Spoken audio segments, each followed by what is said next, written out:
Bismillahirrahmanirrahim. Alhamdulillahirabbil alamin. Wassalatu wassalamu ala sayyidina wa maulana Muhammadin wa ala alihi wa sahbihi ajma'in. Ashhadu an la ilaha illallah wahdahu la syarikalah wa ashhadu anna sayyidana wa habibana Muhammadan abduhu wa rasuluh. Allahumma salli wa sallim wa zid wa barik ala sayyidina wa maulana Muhammadin wa ala ali sayyidina Muhammad. Akhi, boleh tolong ambilkan jilid satu nah, Bahrul Mazi. Jazakumullah khairah.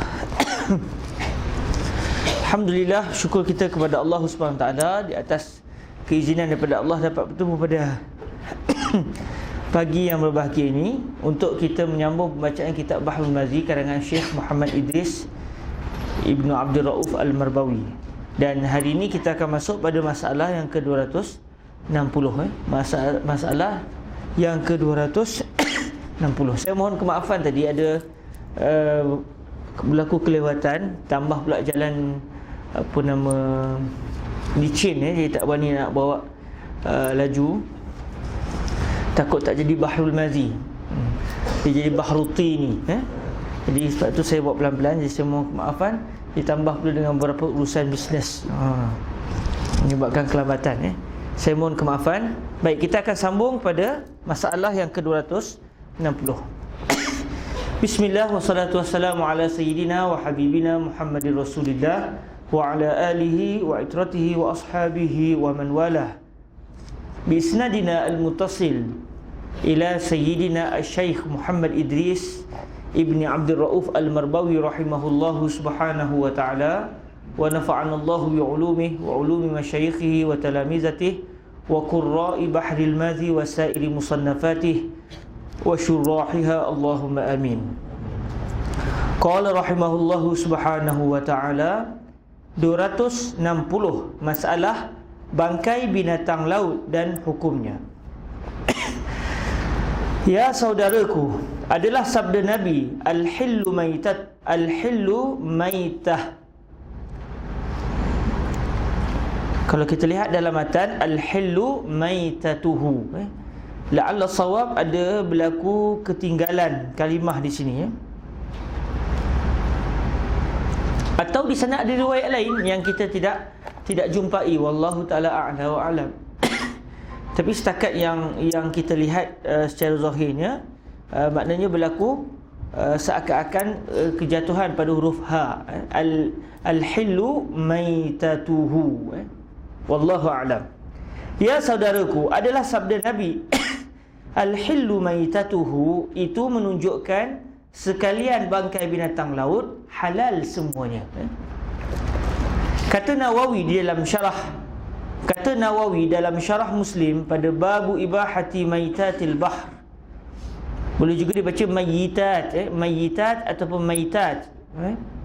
Kata Nawawi dalam syarah Muslim pada babu ibahati maitatil bahr, halal sekalian bangkai binatang laut itu semuanya. Sama ada yang mati dengan sendirinya atau dengan sebab ditangkap, diburu dan berikan. Berikan di sini maksud dia menangkap ikan. Sama ada ditangkap, diburu ataupun dengan cara berikan, iaitu dengan cara menangkap ikan yang biasa, menggunakan joran, menggunakan jaring dan sebagainya. Dan sungguhnya telah ijma' sekalian muslimun atas menghalalkan ikan.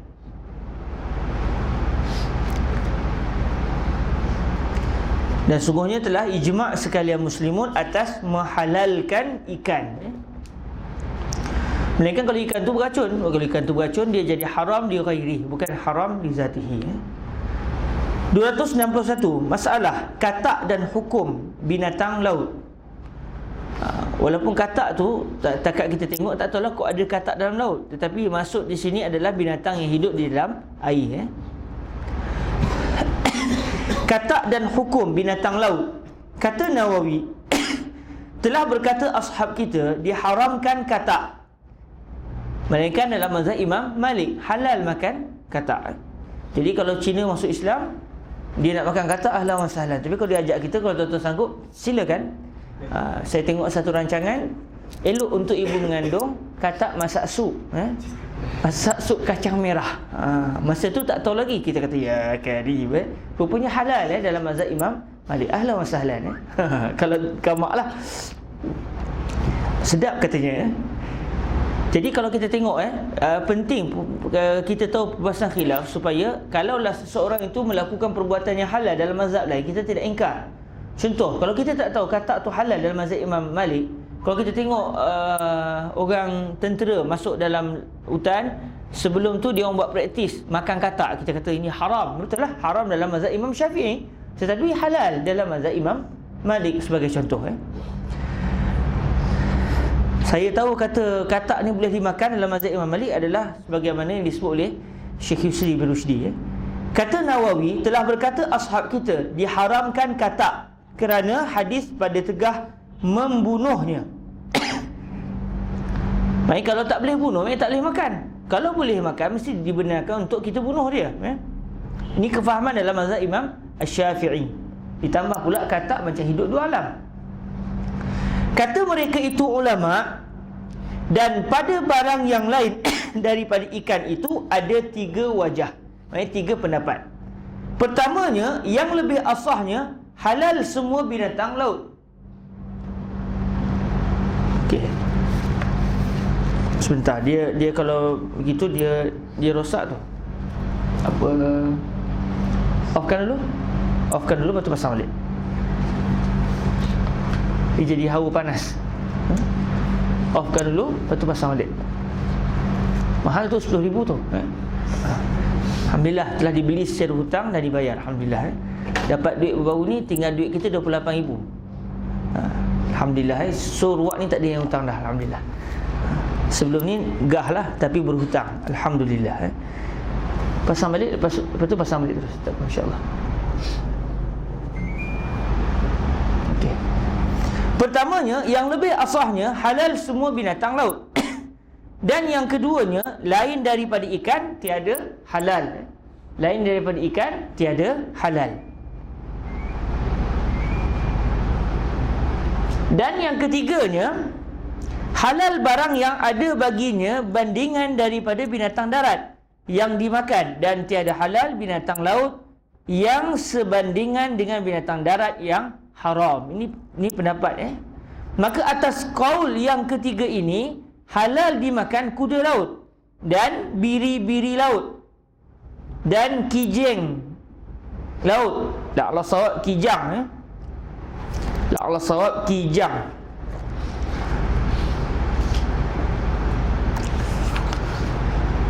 Dan haram anjing laut dan babinya dan keledainya. Kalau ada lah. Tapi kata orang tua-tua, apa yang ada di darat ada di laut. Saya pernah tengok ikan tu, ada ikan bertanduk dalam National Geography. Maksudnya kalau kita lihat ada, mungkin kita yang tak jumpa. Jadi kalau jumpa himar laut, haram lah. Semua binatang yang halal dimakan di darat, halal lah dimakan di laut. Yang haram dimakan di darat, maka haramlah dimakan di laut. Ini kaul yang ketiga lah. Tapi dalam mazhab Imam Syafi'i, semua binatang laut adalah halal dimakan. Semua binatang halal dimakan.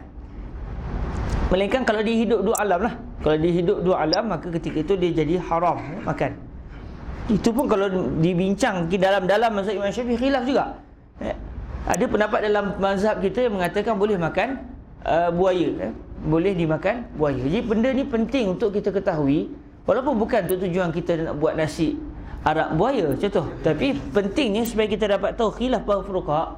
Dan sangat penting bagi orang yang berdakwah untuk mengajak orang bukan Islam masuk agama Islam. Dia mungkin ada makanan yang biasa dimakan yang haram dalam mazhab kita tapi halal dalam mazhab yang lain. Jadi bila berlaku perbahasan khilaf kalangan para ulama, maka khilaf para ulama itu adalah rahmat.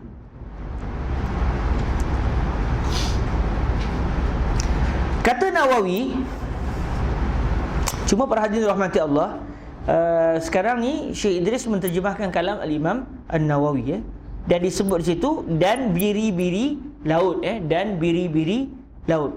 Kalau kita lihat dalam teks bahasa Arabnya, fa'ala hadza tu'kalu khailul bahri wa ghanamuhu.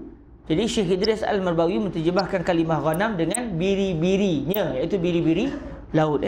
Kambing biri-biri laut. Biri-biri laut. Jadi kalimah ghanam itu, kalau kita teliti, dia bukan semata-mata merujuk kepada kambing biri-biri, tetapi juga merujuk kepada kambing bukan biri-biri. Maksudnya kambing yang berambut tu. Biri-biri dia berbulu khusus tu, bulu biri-biri tu. Kambing kacang, kalau orang kita kata kambing kacang yang berambut tu, maka sebenarnya ia juga termasuk dalam kalimah ghanam. Jadi kalimah ghanam itu merujuk kepada kalimah yang digunakan untuk merujuk kepada kambing biri-biri dan juga kambing bukan biri-biri, Jadi la'alla sawab kambing saja, kambing laut. Bila sebut kambing ni kita faham terus sama ada kambing biri-biri ataupun kambing laut, wallahu a'lam. Atau mungkin di sana ada bahasa yang lain, Sebab kalau dirujuk biri-biri laut, seakan-akan kita akan faham kalau kambing, kalimah ghanam itu maknanya bukan kambing yang bukan biri-biri. Sedangkan kalimah ghanam merujuk kepada kedua-dua maknanya tadi. Jadi saya nampak lebih tepatnya kambing. Sebab bila sebut kambing, orang faham sama ada kambing biri-biri ataupun kambing bukan biri-biri. Tapi kadang-kadang susah juga bila sebut kambing, mungkin orang faham kambing yang bukan biri-biri. Jadi itu antara masalah dalam bahasa kita, yang tidak matching dengan bahasa Arab. Mungkinlah orang Kedah boleh carilah kalimah yang tepat. Kata Nawawi, inilah tafsil mazhab kita. Dan setengah daripada mereka yang berkata ia dengan halal sekalian binatang laut, melainkan katak sahaja, ialah Abu Bakar As-Siddiq dan Umar dan Uthman dan Ibnu Abbas radhiyallahu anhum. Dan mengharus oleh Malik makan katak dan sekalian binatang laut. Adalah hujahnya. Kalau kita buka dalam mazhab Imam Malik, mesti ada hujahnya. Dan kata Abu Hanifah, tiada halal melainkan ikan. Maknanya selain pada ikan tidak halal. Udang tak boleh makan dalam mazhab Imam Abu Hanifah. Tapi halal dalam mazhab kita. Sebab dalam mazhab Imam Hanifah yang boleh makan hanya ikan. Udang bukan ikan, ketam bukan ikan. Ia dianggap seperti hasyarat, seperti serangga laut. Jadi sebagaimana serangga di darat tak boleh makan, maka begitu juga serangga di laut tidak boleh makan, Dan Ustaz Nazrul pernah cerita kepada kami, beliau ajak Syekh Jamal Farouk Ad-Daqqaq ke Malaysia. Kemudian antara lawatan ke sana ke sini, beri kuliah apa semua, antaranya adalah jamuan, buat makan-makan lah di seafood, Jadi adalah ikan apa semua. Syekh Jamal mazhab Imam Abu Hanifah, mazhab Hanafi. Jadi Syekh Jamal makan udang, Jadi Syekh Ustaz Nazrul tanya, mazhab Imam Abu Hanifah boleh makan udang ke Syekh? Syekh kata, saya Syafi'i ketika ni. Saya Syafi'i, sekarang ni saya Syafi'i, Jadi kata Syekh Yusri bin Rushdi, kalau nak untung, kahwinlah dengan wanita Hanafi. Jadi save duit belanja dapur, kata Syekh Yusri. Baik. Dan mengharus oleh Malik makan katak dan sekalian binatang laut. Dan kata Abu Hanifah, tiada halal melainkan ikan. Dan ada pun ikan yang terapung-apung yang mati ia di dalam laut dengan tiada bersebab. Dia panggil hatfu anfih, Mati bukan dengan sebab ditangkap, dia terapung. Tengok dah terapung gitu, Mati dia sendirilah, dia sendiri yang qalu, Maka mazhab kita halal. Dan dengan dialah berkata jumhur ulama daripada sahabat Nabi dan mereka yang kemudian daripada mereka itu. Dari segi hukum halal. Tapi kalau doktor kata benda ni boleh bawa benda penyakit, dia mati ni sebab ada bakteri apa semua, maka ketika itu jadi haram li ghairi, bukan haram li zati. Setengah daripada mereka itu Abu Bakar As-Siddiq dan Abu Ayyub dan Atha dan Makhul dan An-Nakhai dan Malik dan Ahmad dan Abu Thawr dan Daud, iaitu Daud Al-Zahiri, dan lain daripada mereka itu. Ini semua di kalangan para ulama yang berpandangan bahawa ikan yang terapung mati dengan sebab tanpa bersebab, dia mati sendiri, lantas dia terapung, kita boleh ambil dan kita boleh makan. Dan telah berkata Jabir bin Abdullah radhiyallahu anhuma dan Jabir bin Zaid dan Tawus dan Abu Hanifah, tiada halal ia. Baik, sampai sekadar inilah apa yang saya lakukan dan dirujuk oleh barisan al-muhaqqiqun ketika itu, antaranya Ustaz Nazrul, Ustaz Hanif Harun kalau saya tak silap. Sampai ke sinilah kami berjaya mentahqiq, dan tahqiq kami selesai pada zuhur hari Selasa 1 Sya'ban 1431 bersamaan 13/7/2010 di Kahirah. Maksudnya sudah sekarang ni 2015, sudah 5 tahun perkara ini kami pendamkan, tidak zahirkan kepada umum sebab tak ada siapa yang nak sambung lepas ni. Jadi semoga dengan apa yang kita baca ini akan memberikan semangat di kalangan para hadirin untuk menyambung usaha mentahqiq kitab Baharul Mazi biiznillahi subhanahu wa ta'ala. Jadi saya akan sambung pula dengan pembacaan yang seterusnya yang tidak pernah ditahqiq lagi. Jadi tidak mungkinlah saya akan mampu menghuraikannya seperti mana yang telah lepas. Baik, masalah yang keberapa? Muka surat?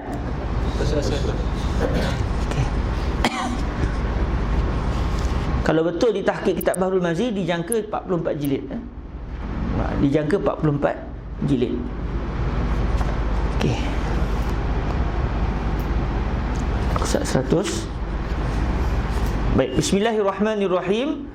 Babut tasydid fil baul. Sebelum itu kita baca hadis yang ke-59 ataupun sebenarnya dia adalah hadis yang ke-60 sebagaimana yang telah kita bicarakan sebelum ini. Ani Ibn Abbas radhiyallahu anhuma anna Nabiy sallallahu alaihi wa alihi wasallam marra ala qabrayn faqala innahuma yu'azzabani wa ma yu'azzabani fi kabir amma hadha fakana la yastatiru min bawlihi wa amma hadha fakana yamshi bin namimah hasanun sahih. Daripada Ibnu Abbas radhiyallahu anhuma bahwasanya Nabi sallallahu alaihi wasallam melalui ia atas 2 kubur, maka sabdanya bahawasanya keduanya kena azab dan tiada diazabkan keduanya pada yang besar. Adapun ini, maka adalah ia tiada bertutup ia daripada kencingnya. Tiada bertutup ia daripada kencingnya.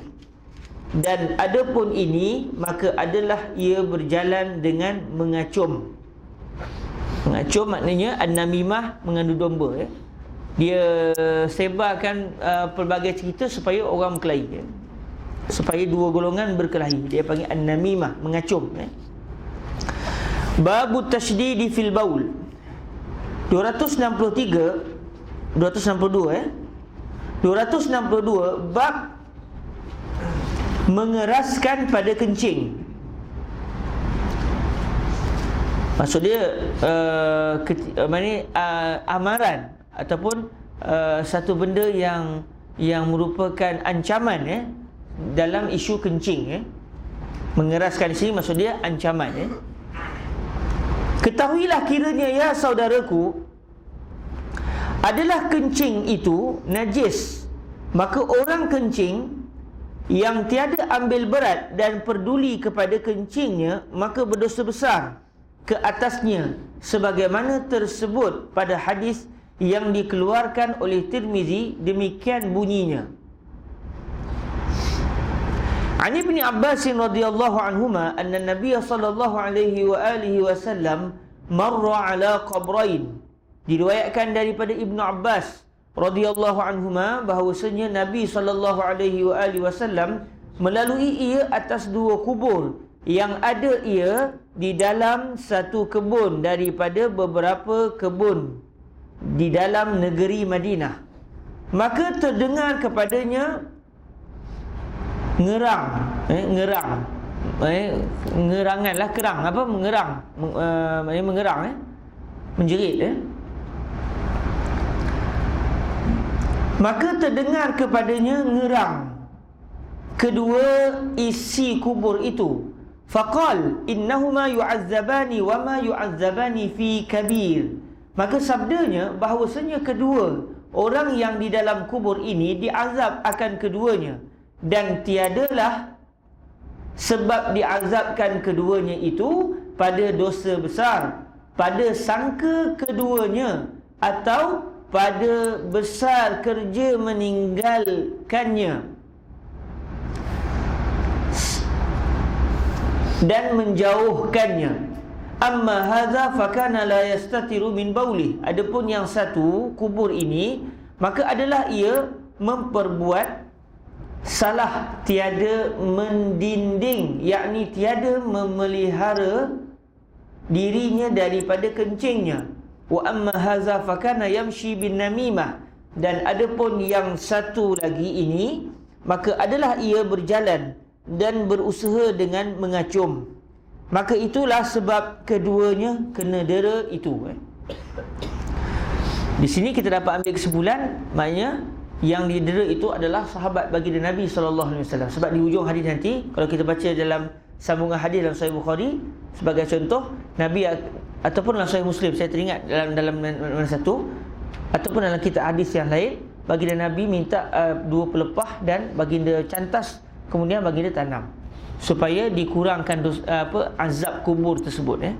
Jadi ini menunjukkan ada di kalangan sahabat Nabi yang diazab, namun kesemua mereka akan ke syurga Allah dengan syafaat baginda Rasul sallallahu alaihi wasallam. Demikianlah yang saya tanya dan dijawab oleh Syekh Jamal Faruq Ad-Daqqaq Al-Hasani satu ketika dahulu. Di dalam Sahih Al-Bukhari dan Muslim ada panjang dan cukup riwayatnya daripada yang dalam Sahih At-Tirmizi ini. Kata salah satu daripada keduanya, summa da'a bi jaridatin fakasaraha kasratain. Boleh rujuk balik sama dia fakasaraha ataupun fakassaraha. Saya tak pasti antara dua tu mana yang lebih tepat. Kita rujuk balik. Summa da'a bi jaridatin fakassaraha atau fakasaraha la adri kasratain. Kemudian meminta ia kepada sahabat-sahabatnya dengan satu pelepah khurma. Khurma maknanya kurma. Maka membelah ia akan dia dengan belah dua. Bukan dipotong, tapi dibelah tengah. Satu pelepah dibelah tengah. Fawada'a ala kulli qabrin minhuma kasratan. La ala sawab kasratan. Ataupun ataupun ada bacaan yang lain. Maka meletak dan menghantar ia atas tiap-tiap daripada kedua kubur itu sebelah-sebelah. Faqila lahu ya Rasulullah lima fa'alta hadza. Maka ditanya oleh sahabat-sahabatnya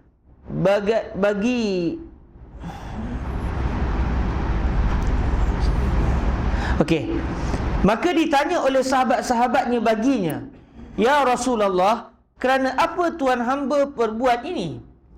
Faqal sallallahu alaihi wa alihi wasallam la'allahu an yukhaffifa anhuma ma lam yaybasa. Maka sabda Rasulullah sallallahu alaihi wa alihi wasallam, aku perbuat yang demikian mudah-mudahannya bahawa Allah Ta'ala ringankan azab daripada keduanya dengan sebelah-sebelah pelepah tamar itu mengucapkan tasbih baginya atas satu qaul selama tiada kering keduanya.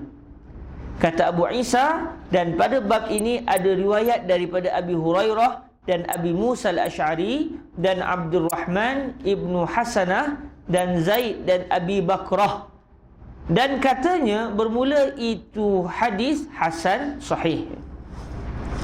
Jadi di sini sebagian ulama mengambil kenyataan sebagaimana disebut oleh Syekh Sa'ad Jawish Al-Husaini, doa daripada seseorang itu boleh sampai kepada si mati dan boleh meringankan azab si mati.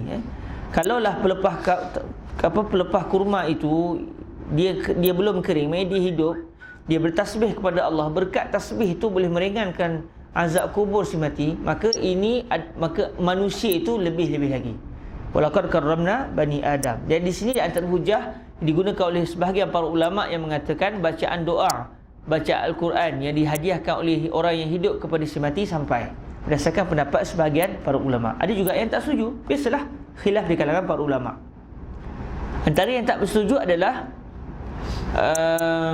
Allahumma salli ala Nabi, Sultanul Ulama Izzuddin Ibn Abdissalam, beliau tidak berpendapat bahawa doa orang hidup sampai kepada si mati.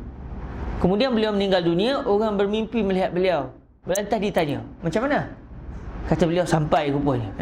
Dalam mimpi itulah. Jadi itu antara kisah yang agak aneh sikit. Jadi berdasarkan mimpi, tapi mimpi bukan hujah lah. Mimpi bukan hujah, cuma dia adalah mubasyirat.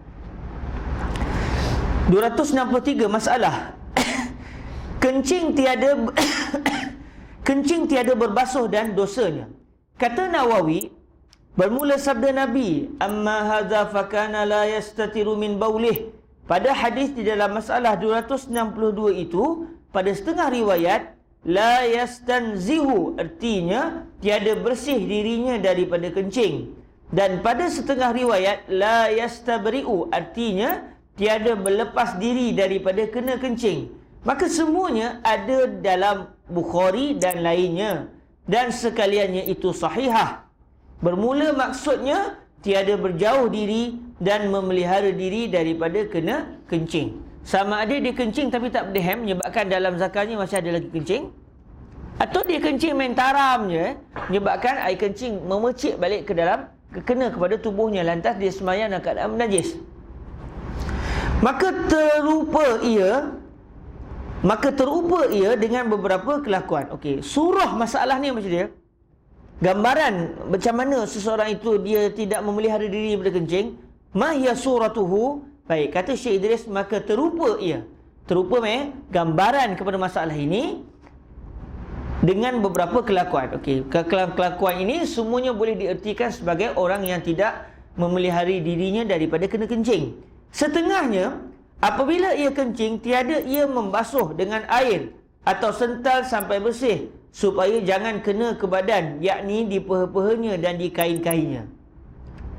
Dan setengahnya ia kencing, bersental dan tiada berbasuh, padahalnya terpalit sentalnya kena ke tempat lebih daripada tempat keluar kencing, maka berlumur juga kepala zakarnya masalah dengan kencing. Nah, ini perbahasan dalam bahasan fiqh, bila kita boleh istinja dengan batu ataupun tidak. Kalau air kencing ataupun najis itu sudah melepasi kawasan yang disebutkan oleh para fuqaha, contoh air kencing kena ke peha, dia tak boleh ambil batu dan dia sental, sebab ketika itu tak boleh guna batu. Batu hanya boleh digunakan untuk menghilangkan najis pada kemaluan semata-mata, sebagaimana disebut oleh para fuqaha.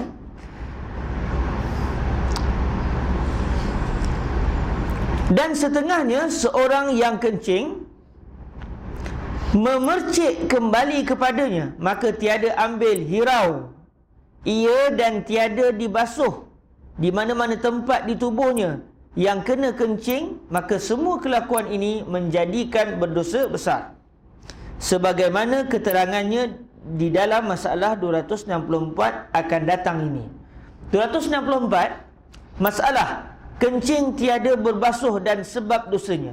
Kata Nawawi, telah sabit hadis di dalam Bukhari, riwayat yang menunjukkan kencing orang yang seperti kelakuan di dalam masalah 263 itu berdosa besar. Dan riwayat Tirmizi, wa ma yu'azzabani fi kabir, pada hadis dalam masalah 262 itu wajib ditakwilkan dia. Kenapa wajib ditakwilkan dia? Sebab dalam hadis Sahih Bukhari sebagai contoh disebut mereka diazab kerana dosa besar.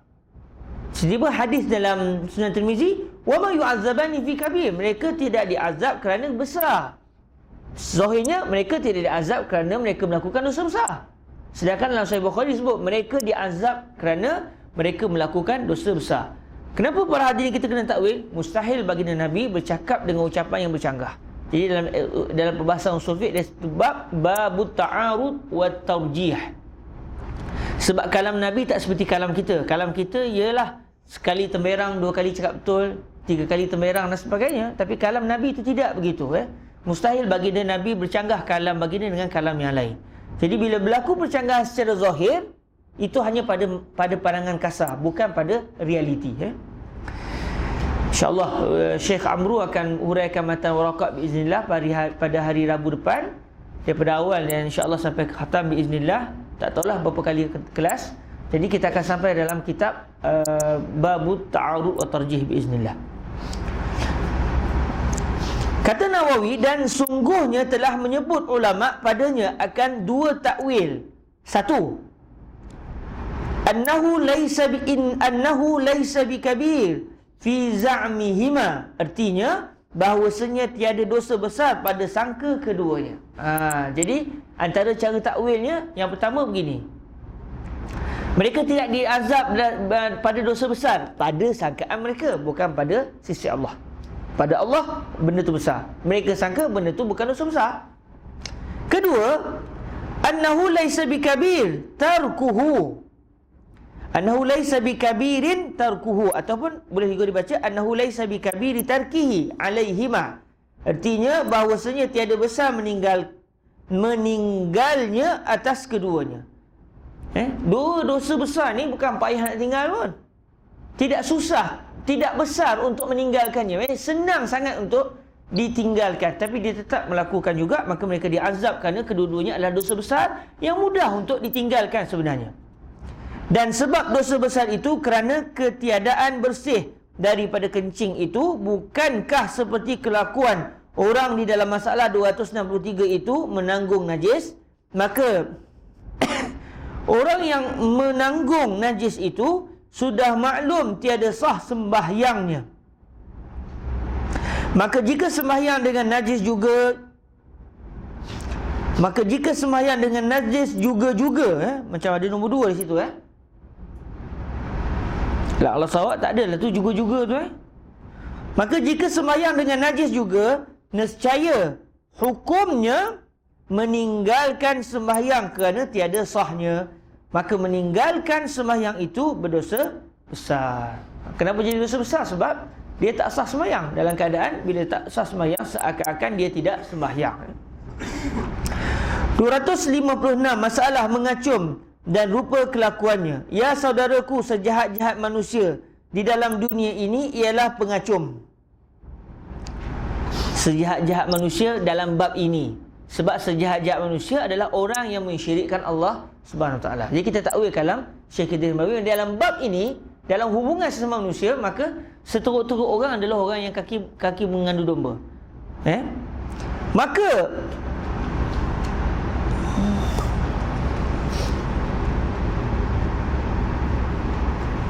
buku saya tak jelas. Buku tuan-tuan jelas tak? Maka apa tu? Maka mengenalnya ialah itu seorang yang pergi ia kepada salah seorang daripada dua orang yang berkelahi, atau yang sudah bermusuh, atau yang sudah bertarah-tarah dendam di dalam hati, atau pergi ia kepada seorang yang telah berbekas hatinya ke atas seorang lain. Apa maksud tarah-tarah ni? Tarah-tarah tu kita faham itulah. Adakah itu mungkin maksudnya dendam tu dah bertarah dalam hati, seakan-akan hati ni tadi ditoreh-toreh dengan perasaan dendam, marah sangatlah ni. 7 keturunan berkelahi, sampai putih hatinya, kena leukemia. Pemergiannya itu dengan menunjukkan diri rupa kekasih dan kawan setia, dan berbual-bual ia membusukkan sifat orang yang sebelah lawannya dengan mengadakan yang tidak ada, hingga jadilah orang itu naik berang dan marah. Sekiranya bertemu pada waktu itu, jadilah ia menyerang dengan tiada berfikir lagi. Apakala cukup panas orang ini, ia pun meninggalkannya. Ini surah orang An-Namimah tadi. Dia tukang kasut bagi orang panas. Kemudian sekiranya ia pergi pula sebelah lawan orang itu, keluarlah buruknya dan membuat kasih sayang seperti pada orang yang pertama tadi. Maka di dalam bualnya habislah rahsia orang yang pertama dikeluarkannya, dan ditambahnya mengadakan yang tidak ada, hingga naik berang seperti orang pertama, seperti orang pertama tadi juga, demikianlah ia berusaha mengacung dari seorang ke seorang. Maka itulah sifat orang yang sebusuk-busuk dan sekutuk-kutuk orang di sisi Allah Ta'ala. Dan berdosa besar ia melakukan seperti kelakuan yang demikian itu. Pendeknya, hakikat pengacung sebagai perkataan ulama ialah memindahkan kalam seorang kepada seorang atas jalan merosakkan antara mereka itu, dan yang sempurna keterangannya itu dalam Ihya, keterangan Imam Ghazali. 266 masalah mengacung dan dosanya. Ya saudaraku, adalah orang mengacung itu amatlah besar dosanya. InsyaAllah akan diterangkan pada bab An-Namimah. Sabda Nabi SAW, la yadkhulul jannata qattat. La Allah baca begitu ya. Nanti kita rujuk balik. Lepas ni setiap kali sebelum saya baca, saya akan merajaah hadis ya. Tiada masuk syurga orang yang mengacung. Dan di dalam masalah 263 itu, hadis menyebutkan pengacung itu diseksa di dalam kuburnya. Sabdanya sallallahu alaihi wasallam, wa amma hadza fakana yamshi bin namimah. Dan adapun ini, maka adalah ia berjalan dengan mengacung-ngacung. Maka sebab dosanya kerana berusaha membinasakan orang yang ialah sejahat-jahat perangai. Istimewa pula berkekalan ia dengan demikian. Orang boleh bergaduh berterusan dengan sebab berita tak betul yang dibawa oleh pengacung. Sebenarnya selagi orang bergaduh, selagilah dia akan mendapat dosa. 267 masalah azab kubur dan najis kencing. Kata Nawawi, dan pada hadis dalam masalah 262 itu ada dalil padanya mengisbatkan azab kubur, dan ialah mazhab Ahlul Haq, bersalahan bagi Mu'tazilah. Mu'tazilah tak iktibar ada azab kubur ya. Dan pada hadis itu juga dalil atas najis air kencing itu, kerana ada riwayat la yastanzihu minal baul, dan padanya juga mengeraskan ke atas orang yang menjadi pengacung, dan lain daripada itu. Wallahu a'lam. Hadza wa sallallahu wasallam ala sayyidina wa maulana Muhammadin wa ala alihi wa sahbihi wa baraka wa sallam. Alhamdulillahirabbil alamin. InsyaAllah pada hari Sabtu kita akan menyambung pembacaan kita bismillah. Dan untuk maklumat awal, insyaAllah esok hari Jumaat saya minta ta'azur daripada kelas Matan Nabi Syuja' untuk saya menyiapkan 2 kitab yang akan dibaca oleh Syekh Amru Al-Wildani dan juga mustasyar kepada Mufti Diyar Misriyah biiznillah. Jadi saya mohon izin untuk tidak mengajar pada hari Jumaat esok, untuk saya siapkan 2 kitab tersebut untuk dijadikan sebagai teks yang mudah untuk kita dhabit, khusus kitab yang kita akan cetak insya-Allah khusus untuk mudah didhabit biiznillah, iaitu matan warakat dan juga matan nukhbatul fiqh biiznillah subhanahu taala. Jadi sekadar itu dahulu, ada rezeki kita jumpa lagi pada hari Sabtu nanti biiznillah subhanahu taala. Allahumma salli afdhala salat makhluqatika sayyidina Muhammadin wa ala wa sahbihi wa sallim adada ma'lumatika wa midada kalimatika kullama dzakaraka dzakiruna wa ghafala an dzikrihil ghafilun. Allahumma salli afdhala salatin ala as'adi makhluqatika Muhammadin wa ala alihi wa sahbihi wa sallim adada ma'lumatika wa midada kalimatika kullama dzakiruna wa ghafala an dzikrihil ghafilun. Allahumma salli afdhala salatin ala as'adi makhluqatika sayyidina Muhammadin wa ala alihi wa sahbihi wa sallim adada ma'lumatika كلماتك ومداد كلماتك كلما ذكرك الذاكرون وغفل عن ذكره الغافلون اللهم اجعلنا من عبادك المتقين واغفر ذنبنا يا كريم بجاه سيد المرسلين سيدنا ومولانا محمد الأمين ربنا آتنا في الدنيا حسنة وفي الآخرة حسنة وقنا عذاب النار وصلى الله على سيدنا ومولانا محمد وعلى آله وصحبه وبارك وسلم والحمد لله رب العالمين تقبل الله منكم